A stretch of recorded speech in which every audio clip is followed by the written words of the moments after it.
сәлем саған, осы біздің ғалам.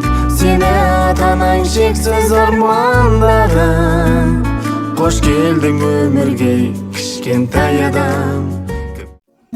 Баршаңызға сәлем. Менің болашақ әкешім мен анашым.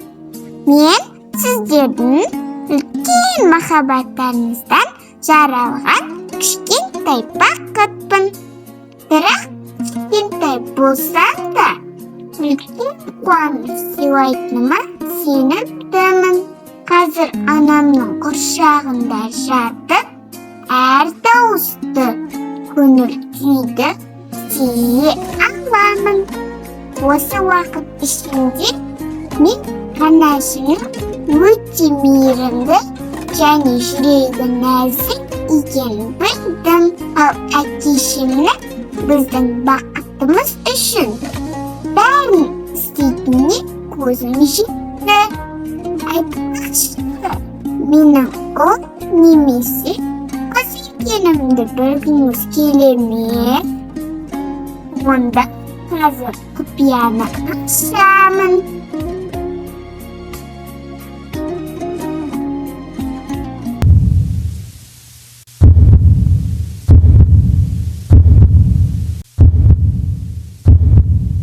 Егіз қыздары.